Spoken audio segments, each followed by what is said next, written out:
Hello everyone, glad to be back.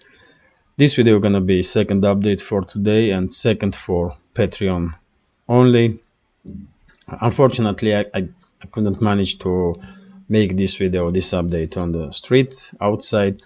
I do understand that it's more interesting probably, and I will try to use that style quite often.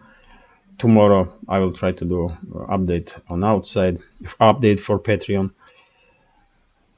But this one is, as always, I'm on my little corner here, and I will share with you all the latest updates that Russian media outlets and Russian language pages are reporting for this moment.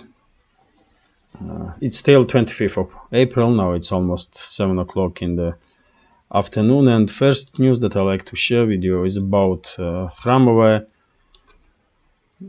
After I did the upload first update, many people did ask me about Khramova, what is situation there, because military summary did report that Khramova is under Russian control.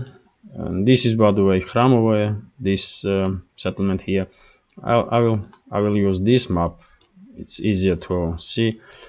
So settlement is quite small, but very important in this case because road from Bakhmut to Chisov Yar, one of the roads are going through Khramova, right next to it. And the military summary did report in the morning that Khramova is under Russian control. I was looking for some confirmation of this news, but I did not find any, and that's why I did not mention this topic in morning's update. During the day, there were some other channels also start reporting about it, and I did share on my Telegram channel information that according to some sources, Khramova under Russian control. But just a few minutes ago, there were another information about this settlement, and according to this information, which is based on report of RIA Novosti news agency, Khramova is still under control of Zelensky's regime. And according to one of the fighters that RIA Novosti spoke, fighters of Wagner PMC, Wagner Group have not yet established control over the village of Khramova, northwest of Artyomovsk. Reports of control over this village are extremely premature, source told to RIA Novosti. So, of course, it will be good success for Russian side to establish control over the Khramova, and it will take, hours. Maybe tomorrow Russian side will establish control over the Khramova, but at least for now, this settlement here, this little village, is still under control of Zelensky's regime. But according to, if you take a look at these white dots, this is contact line between the sides, and according to this map, for example, PMC Wagner units are right next to Khramova, Some forward units probably are inside Khramova itself. But when it comes to entire settlement, Russian side are not in full control for this moment. Things may change very quickly, and tomorrow this village may become under full Russian control. When it comes to Bakhmut itself, if you remember, I did predict that Russian side will try to push from east to eastern part of Bakhmut in direction of this military base here, and exactly this is happening. There are some reports now that forward units of PMC Wagner did enter territory of this military base, and some heavy fighting is taking place there, and the Russian side is attacking from two directions. So probably there will be some serious developments during the nighttime in this area, and in the morning we may learn that this military base is under Russian control. But for now, if this map is correct, then PMC Wagner units managing to conduct some offensive operations and move deep inside this little pocket that is still under control of Zelensky's regime. And by the way, on the first update today, there were some questions why it's taken so long for Russia side to establish control over this small area of Bakhmut. And the main reason is that concentration of Ukrainian armed forces in this area is just immense. We are talking about thousands and thousands of soldiers, at least 3 to 5,000, and some reports that I find hard to believe, but still some reports are saying that in this small pocket maybe trapped up to 10,000 or even more Ukrainian soldiers. So, I mean, if we take a conservative estimate, 3 to 5,000, just imagine how difficult and how long it will be before PMC Wagner units will manage to neutralize its opponents, let's say this way. And same time, because the map is open, we can see here that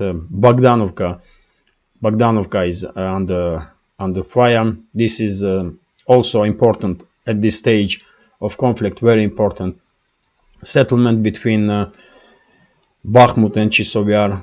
Chisovyar is here, by the way, and there were some reports during the day that Zelensky's regime did try to send some reinforcements in direction of Bogdanovka, but Russian forces, with use of artillery and aviation, disrupt this rotation, and Ukrainian side did took some heavy casualties in area of Bogdanovka. Yet again, for morning there will be more information, and of course I will share all the latest news in the tomorrow's first update. And same we can say about southern part, where Russian side is also very active. And right now, if we take a look at the map, we are seeing a situation when Russian side is basically encircling not just Bakhmut itself, but step by step Russian side is moving forward in direction of Chisovyar and Konstantinovka also.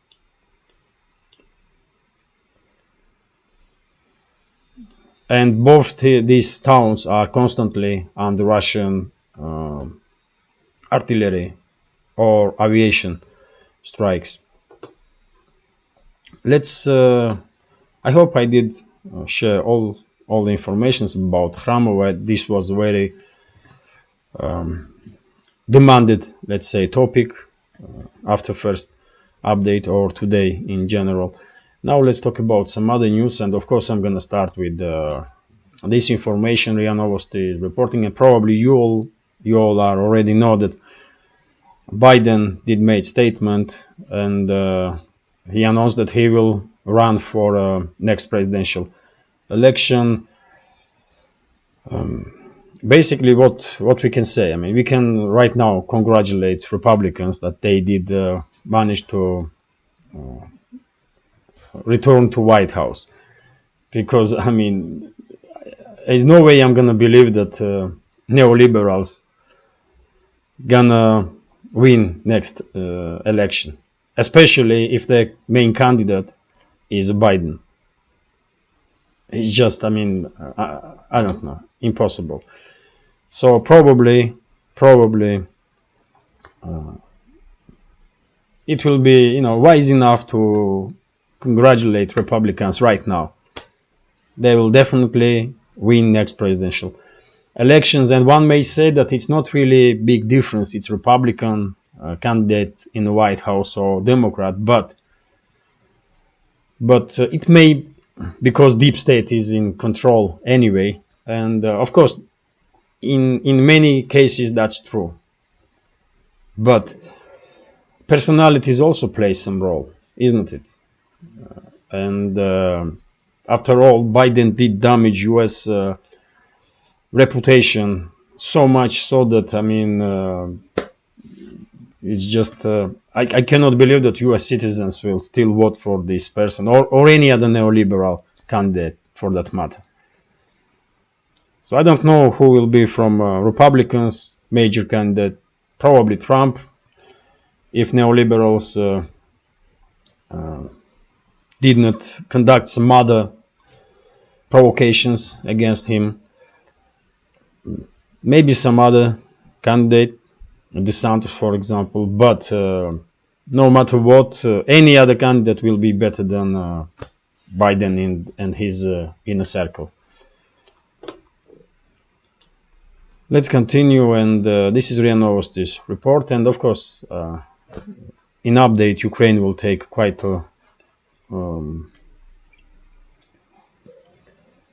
important role because in Russian media outlets, Ukraine is always main topic, and we have RIA Novosti's report, according to which Kiev has about 12 brigades to conduct large-scale counteroffensive operation. This report based on New York Times article, and one brigade is approximately 4,000 or 5,000 soldiers. I don't believe that Zelensky did manage to accumulate 12 fully blooded brigades. Probably those brigades have less personnel, but even if it's 4,000 or 5,000, 12 brigades is, let's say 50,000 soldiers. What they gonna achieve with 50,000 soldiers? And this is last reserve that Zelensky's regime has. They may accumulate some 20, 30, let's say another 50,000. I mean, they can forcefully mobilize more and more people, but when it comes to more or less battle-ready units, this is it, man. 12 brigades, maybe more. Maybe this is because it's New York Times. Maybe this is kind of misinformation, and maybe Zelensky's regime did manage to, equip some 15 brigades or 18 brigades with help of NATO member states. But still, even if they have 70, 80,000 soldiers, because it's the last battle-ready, more or less battle-capable reserves, and let me show you on the map this area, because it's the last reserves of Zelensky's regime. I mean, I truly don't think they can have hope for any success, really. I don't think so. Russian side will probably allow them to conduct to start large-scale counteroffensive, and then they will trap forward the brigades of Zelensky's regime in local cauldrons and just annihilate them.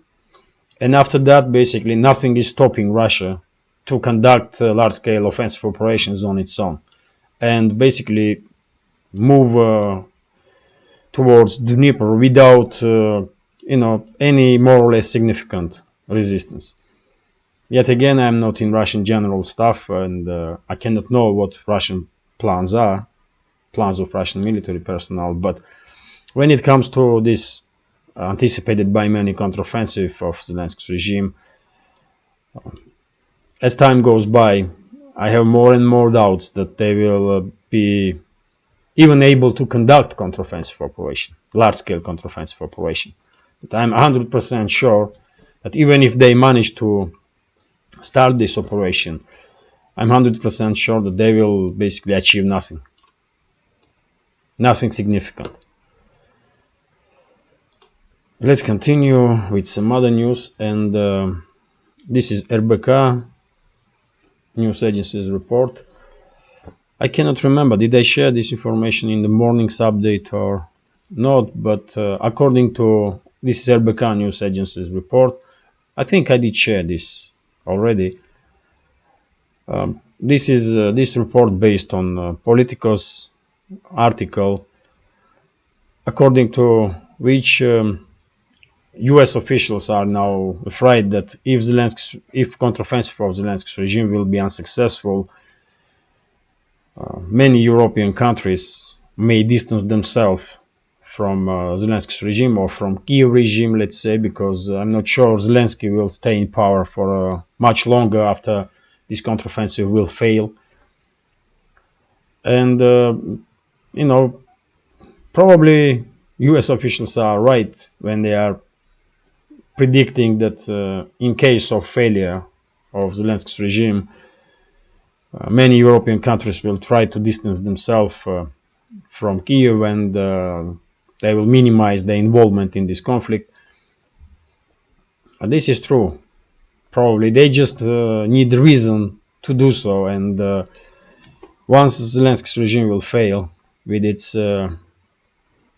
announced counteroffensive, then nothing is basically stopping many European countries to just say, you know what, enough is enough. We did what we could, and that's it. Really, it's time to talk about peace. That will probably be position of European states, Western European states mainly, with leadership of France, because Macron lately acting quite surprisingly, one should say, and looks like he only needs reasoning now to start to pushing even harder for peace negotiations and to distance France from this whole mess that Washington and London created on Ukraine. And if France will take such a stand, then many other countries will definitely follow, because after all, France is still one of the leading countries in Europe, and at least in continental Europe,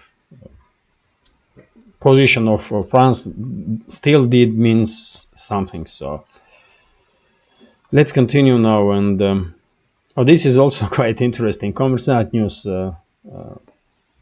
newspaper did write that White House now afraid that once the weather in the zone of special military operation become better, then Russian side may conduct some offensive operations. So it's becoming truly quite difficult to to dig in this field of news and politics, and try to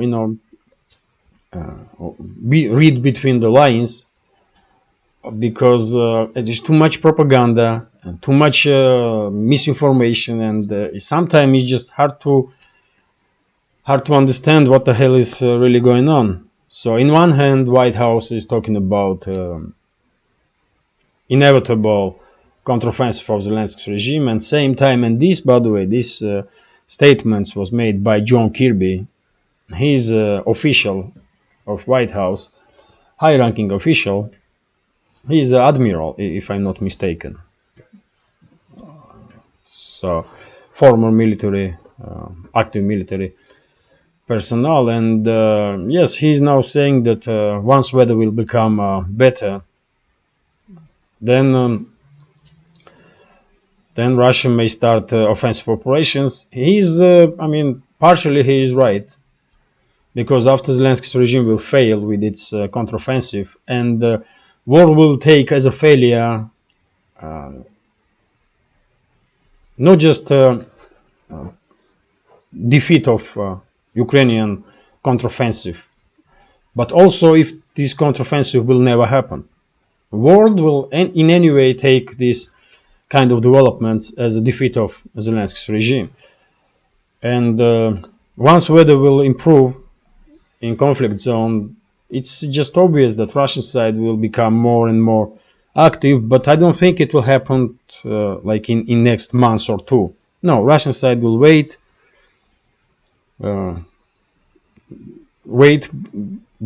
before Ukrainian armed forces will lose all its steam and then Russian forces will start conduct some more or less large-scale offensive operations, because there is no rush, really, isn't it? I mean, for Russian side, there is no rush.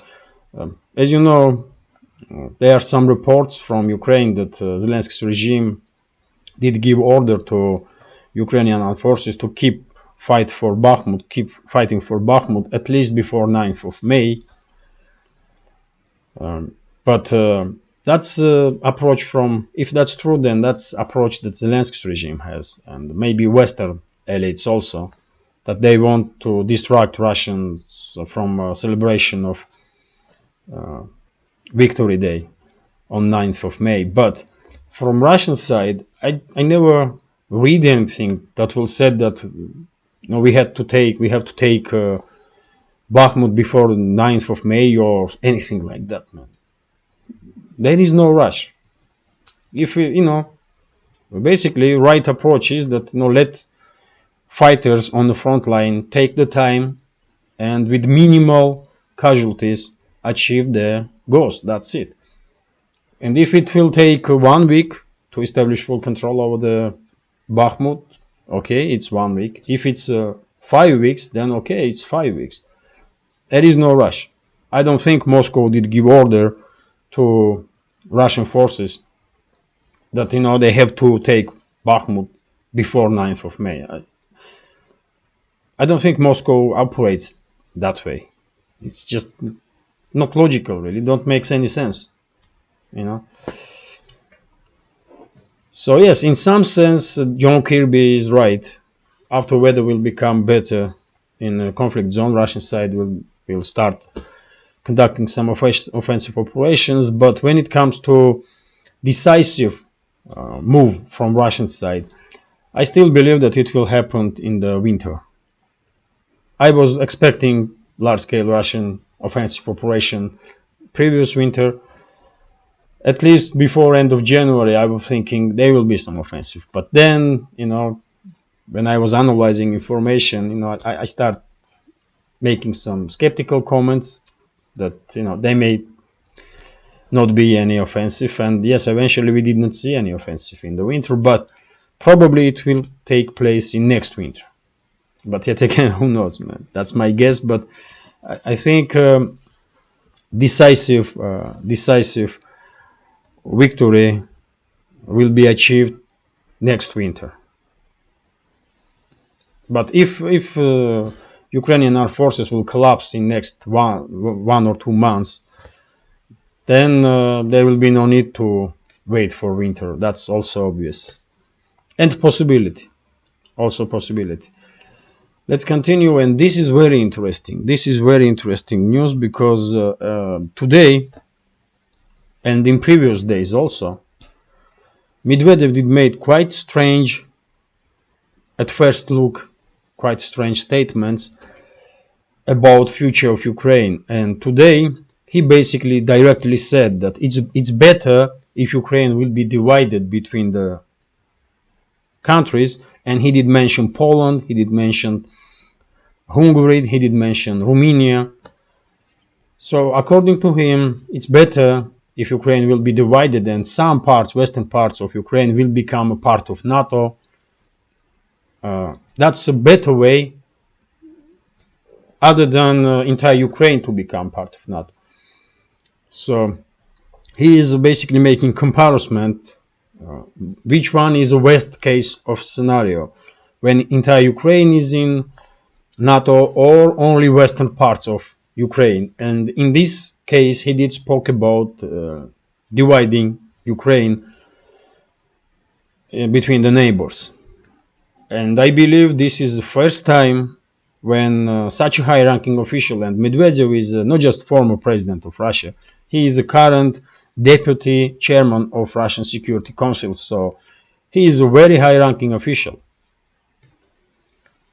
And when he is making statements that Moscow, even thinking about possibility that western parts of Ukraine may become part of some NATO member states, Poland, Hungary, and Romania, let's say.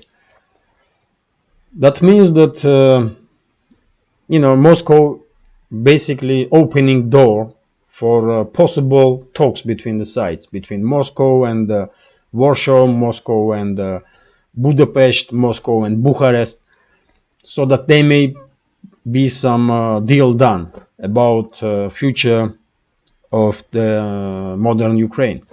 And as you know, I did predict many times before that in my understanding, in my reading of big picture, entire southern and eastern parts of Ukraine, from Kharkov to Odessa region, will be under Russian control when conflict will end. And I believe western parts of Ukraine will become under control of Hungary, Poland, Romania, and possibly Slovakia also, possibly. And Medvedev, yes, just basically said exactly that this is possibility. So yes, quite important, and probably we are seeing first glimpse how this conflict will end. Because once Russia will achieve decisive victory, then probably we will see involvement, direct involvement of at least Polish forces in this conflict. Maybe Hungary will also send its forces in Transcarpathia regions that are where ethnic Hungarians are living predominantly. And it will not take long for Romania to also act. But yet again, if they had already had talks with Moscow behind the scenes, then probably we will avoid direct clashes between the Russian armed forces and armed forces of those NATO member states. But if there will be no early talks between sides, or God knows what what will happen in that case. But anyway, this is very important. I will try to this afternoon I will try to look for some comments about this topic. If I find any, I will definitely share it in the morning's update for YouTube. And by the way, I will share tomorrow in the morning, if not all this news, then most important ones for sure, because it's important. It's important news, and yeah, I believe our community will, find it interesting. I hope so, at least. So this is RIA Novosti's report according to which Russian forces did manage to, with the help of airborne units and aviation, did manage to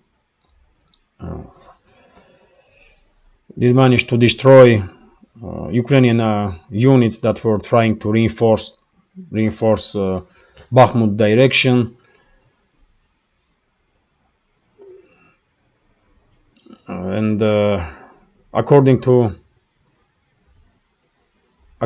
this article, Russian Air Force conducts some 9 sorties, and overall artillery and aviation did target 62 fire positions of Ukrainian armed forces. And during this process, probably they did manage to distract some rotation process between the units. But I don't think those units were trying to reach Bakhmut itself. No, probably they were making some rotation in Konstantinovka or in Chisovya, because it's just impossible to send large groups of forces in Bakhmut.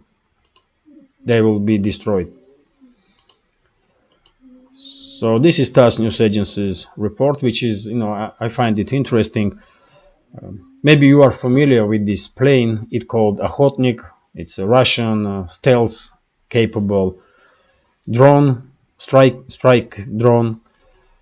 And according to TASS News Agency, Russian side will start building in mass these drones in Novosibirsk, and mass production of these drones will begin in 2 years' time, approximately in 2 years. time, it seems like these drones will not take part in current military hostilities in Ukraine, at least in mass. Some of the prototypes maybe already was used just to, check strong and weak points of this drone. But when it comes to mass productions, then in 2 years' time, Russia will start probably receiving first serial units of these drones. This is heavy drones, quite capable ones, as I understand. So I believe it's interesting. Not that many countries, after all, can produce heavy strike drones, especially stealth capable ones. So I believe it's interesting. Let me check how long is this video. 31 minutes. Wow. So I will just go through headlines then, if I may, and I will end this update. So this is RIA Novosti's report, according to which Shoigu did conduct negotiations with defense ministers of Turkey, Iran, and Syria. They are in Moscow right now, and I believe sides will talk not just about Syria, but also about South Caucasus region, because as you know, between Azerbaijan and Armenia, relationships are very tense, and also lately relationships are deteriorating between Azerbaijan and Iran. And I believe Moscow don't need any further escalation in South Caucasus region, and that's why my reading of this picture is that Moscow will try to talk to all the sides, Turkish side, Iran, to somehow calm down situation between not just between Azerbaijan and Armenia, but also in Syria, and also between Iran and Azerbaijan. Because after all, Turkey and Iran lately, they did try to establish some kind of working relations, and I don't think they need now any destruction in this regard. So yes, let's hope there will be peace in South Caucasus, because the region is a very complicated one, and anytime any confrontation may blow up all the countries in South Caucasus, and no one truly needs that. I mean, enough trouble. This region had already had enough trouble since the collapse of Soviet Union. So I hope there will be peace and prosperity there, and just everywhere, for God's sake. Let's continue, and this is TASS News Agency's report, according to which Sweden, 5 Russian diplomats will leave Sweden. That's a decision that was made by Swedish government. And of course, Russian side will react accordingly. I believe maybe at least 5 Swedish diplomats will be recommend to leave Russia. If not today, then tomorrow, for sure, and maybe even more.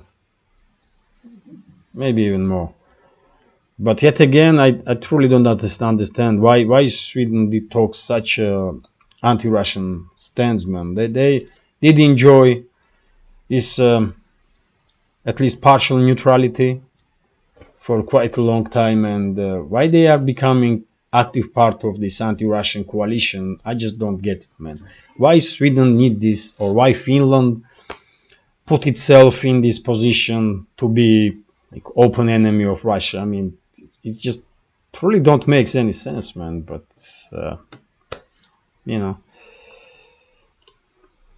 let's continue, and this is RIA Novosti report, according to which Canadian airlines, few news about economy. So Canadian Airlines are very unhappy. They have huge losses because Russian sky is closed for them, and not just Canadian Airlines, but North American airlines in general, because to conduct long route flights from North America to Southeast Asia, now they have to spend much more hours and much more fuel than when they were using Russian airspace. But yet again, this is a price for anti-Russian hysteria that Western elites embrace. So, Russian did not close airspace for avia companies of North America for nothing. It was just a retaliatory measure because Canadian government and US government, for example, did exactly the same against Russian companies. So yes, I do understand that now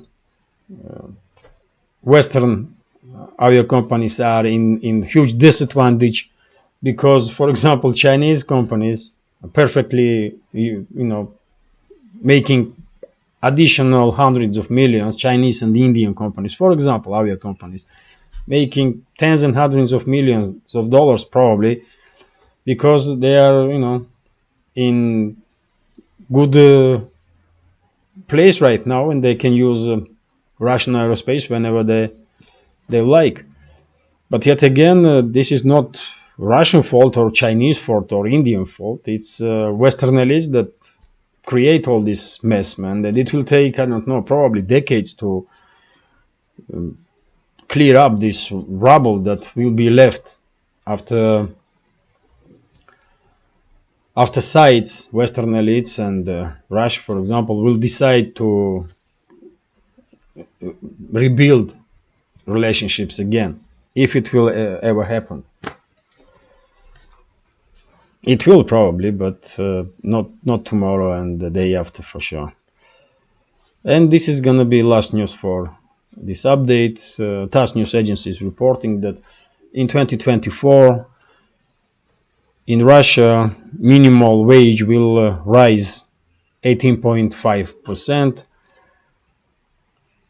And because of this, 4.8 million Russian citizens will receive high wages. That means that 4.8 million Russian citizens are now receiving low wage because minimal wage, and it's very important, of course, to that government will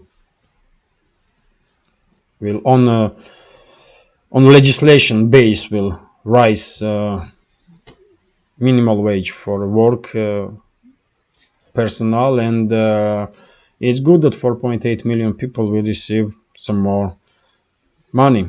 But overall, minimal wage, like everywhere, man, in Russia is also very low. For now, for example, minimal wage is 16,000 rubles,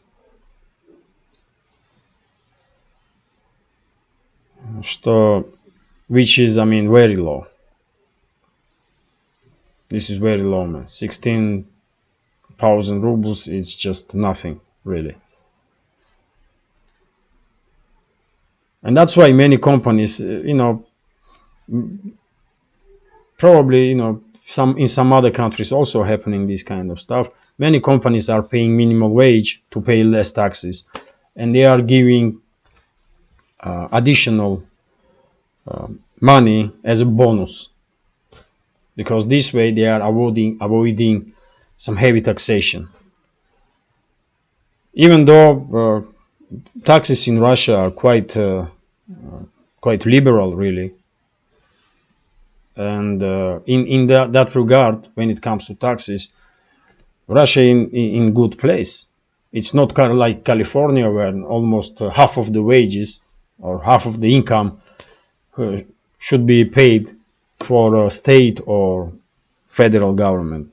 No, in Russia, taxes are quite low, but still, businessmen, they will find any way to pay less taxes, and that's why they are using this way. They pay minimal wages to workers, and they giving additional money as bonuses. But still good news that next year minimum wage will rise more than 18%. So this is it for now. I do understand that if I did made video outside, it will be more dynamic, more interesting, and I will definitely use often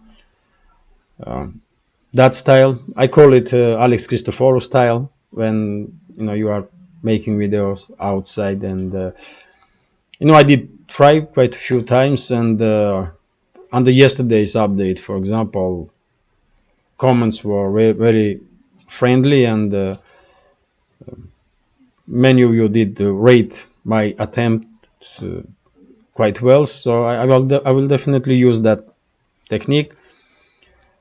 But today, this is it. This is it, really.